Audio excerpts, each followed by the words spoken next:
Hello नमस्ते। मैं doctor शैली शर्मा, एक क्लासिकल होम्योपैथ डॉक्टर हूँ वसई से। I am practising homeopathy since 10 years. I have done my MD and PhD in homeopathy and I have published many papers, scientific papers nationally and internationally, and मैंने काफ़ी presentation दिए हैं nationally and internationally on homeopathy. And आज मेरा जो topic है on homeopathy, it is a very common topic because ये सवाल मुझसे पेशेंट्स काफ़ी करते हैं एंड मैं उनको बहुत समझाती हूँ एंड वो कन्विंस भी होते हैं। तो ये मैंने नोट किया काफ़ी कॉमन सवालात है जो पेशेंट्स के मनों में रहते हैं। Myths and fact about homeopathy. तो there are so many fix myths in the air about homeopathy, but facts काफ़ी डिफरेंट हैं। So I'll discuss regarding some of the myths which people think about homeopathy. People hesitate to take homeopathy. Many people want to take homeopathy, but they are prejudiced with some myths कि शायद homeopathy ऐसी है वैसी है। तो मैं आज अब क्लियर करूँगी। सबसे पहला सवाल, मैं जब से कॉलेज से पास आउट हुई हूँ और अभी तक होम्योपैथी बहुत स्लो है ना डॉक्टर, एंड हम को दवाई लेना है तो हम कैसे ले, तो हम अभी पेन के लिए बाहर से दवाई ले लेते हैं, बाद में आपकी दवाई लेंगे, उसको तो बहुत टाइम लगेगा। सो फॉर माई पेशेंट्स मैं उनको एक जवाब देती हूँ, homeopathy is neither slow neither fast. हम एक चीज़ को स्लो या फास्ट जब कहते हैं जब वो किसी से कम्पीट कर रही है। Homeopathic system of medicine is totally different than other system of medicine. मतलब होम्योपैथिक मेडिसिन जो हम देते हैं वो सिम्टम्स कंट्रोल करने के लिए नहीं देते। ये मेडिसिन आपकी बॉडी के हीलिंग सिस्टम को स्टिमुलेट करती है और वो हीलिंग सिस्टम आपकी बॉडी को सेल्फ रिकवरी मोड पे लेके आता है and you get improve by your self. Your body heals you within and you get cured with your disease.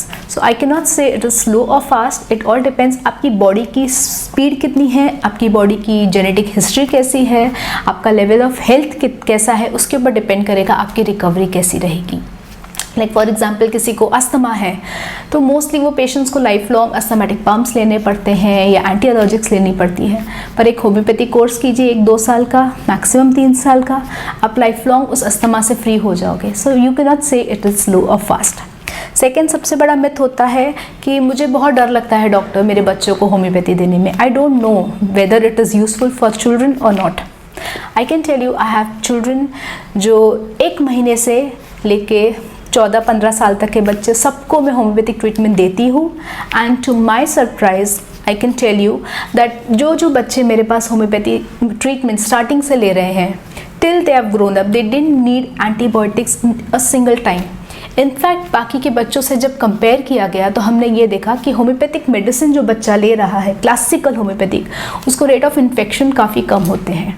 मतलब जो बच्चों को हर सीज़न चेंज पे सर्दी खांसी बुखार हो जाती है, होम्योपैथिक बच्चे को वो चीज़ें नहीं होती हैं। And I have so many evidences in my practice and काफ़ी क्लासिकल होम्योपैथ्स के पास भी ये एविडेंस है कि homeopathy is very safe and effective for your child. तीसरा और सबसे इम्पॉर्टेंट सवाल कि homeopathy is a placebo effect.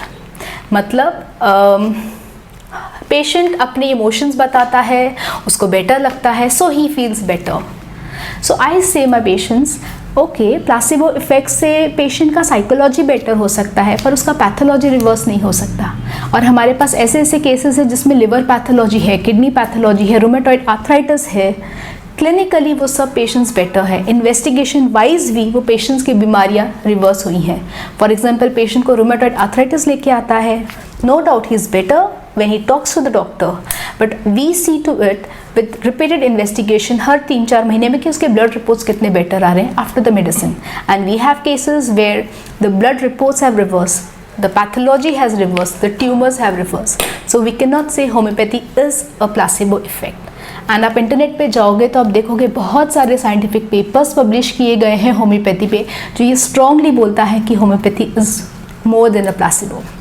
अगला सवाल ये है कि डॉक्टर सब गोलियां एक जैसी हैं, सो आप सब पेशेंट्स को सेम दवाई देते हो। नो, मेडिसिन्स जो हैं हर पेशेंट को डिफरेंट जाती है।